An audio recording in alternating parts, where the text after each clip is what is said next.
Sa paglipas ng panahon, isa pa rin sa problemang kinakaharap ng maraming bansa, kabilang ng Pilipinas, ang tamang pamamahala sa mga basura na mula sa healthcare facilities.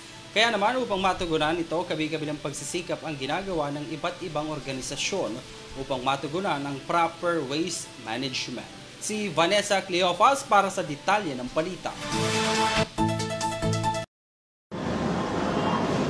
Upang magkaroon ng mas epektibong pamamaraan ng bansa upang masolusyonan ang healthcare waste management na ikagaganda ng ating kapaligiran para sa ating mga mamamayan, iba't ibang ahensya ng pamahalaan at organisasyon ang nagsama-sama upang ilunsad ang 5-year project ng Global Environment Facility UNIDO na makakatulong upang mabawasan ang polusyon na naitutulot ng healthcare waste management. Cleaner, safer, and sustainable healthcare waste management. Yan ang isa sa mga isinusulong ng ilang grupo tungo sa mas malinis, mas ligtas at mas maayos na pamamahala sa mga healthcare waste.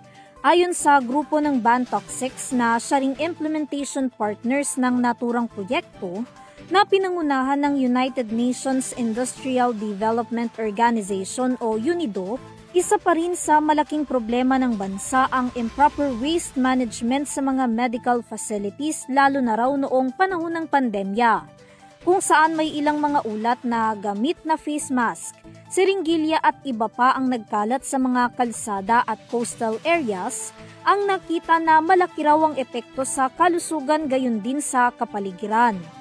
When we say improper management, andito yung nagwo-waste pile up in hospitals. Nandito yung natatapon na lang sa mga coastlines or sa mga communities.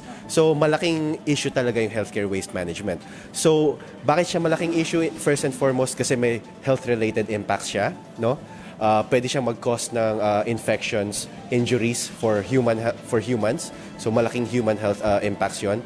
And the second one's environmental impacts. So, for example, some chemical-containing healthcare wastes, pag left untreated and nakatapon lang sa ating mga kalsada or sa ating soils ay pwede siyang lead to the spread of toxic chemicals in the air and in the groundwater. So, malaking issue talaga siya for the Philippines.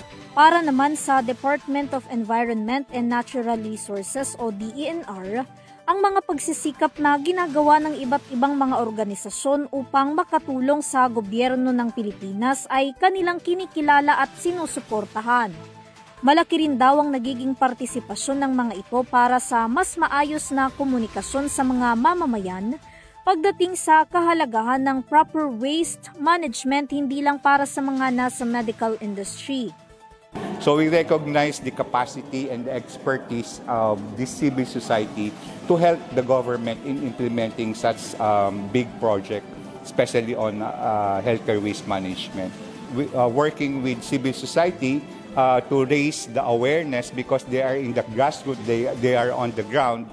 So they help us translate the technical language we have into a layman's language.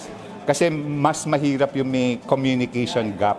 We speak too technical, but we sometimes that is the cause of misunderstanding. That the people, or unless you are going to scare them, and they will not realize that they have their share towards protecting the environment. So we are erasing the mindset that ang basura ko ay responsibilidad ng gobyerno. Sinabi naman ni Dr. Carmela Centino, Project Manager ng UNIDO, na bagamat pandemic season pa na konsepto ang naturang proyekto, tiyak raw na magagamit ito sa mga susunod pang henerasyon at mga hindi inaasahang pagkakataon.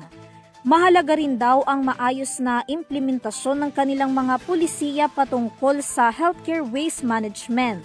Siguro in terms of leveling, napaka-importante nito, no? Not only for the Philippines but for the global community. The project was sold as a COVID-19 response for the Philippines. Although hindi na natin masyadong felt yung impact ng COVID-19, parang forward-looking ang project. para mas prepared ang Philippine government to deal with pandemics and of course the impact in terms of waste generation. So ang gusto natin ay itama lahat. Sabi ko nga, not only sa policy base by strengthening the policy, pero implementation din ng mga policies na to kasi yun yung importante. And harmonization.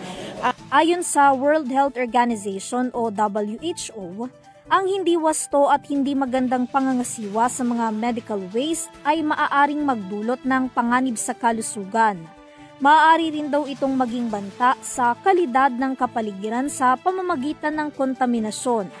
Batay rin sa WHO, 85% ng mga basurang nalilikha ay hindi mapanganib. Gayunpaman, 15% dito ay maituturing na mapanganib. Nakakahawa at malakas ang kemikal na maaaring maidulot at mayroong radioactive elements. Mula dito sa Quezon City para sa News, Vanessa Quillofa, sumasagot sa bawat Pilipino.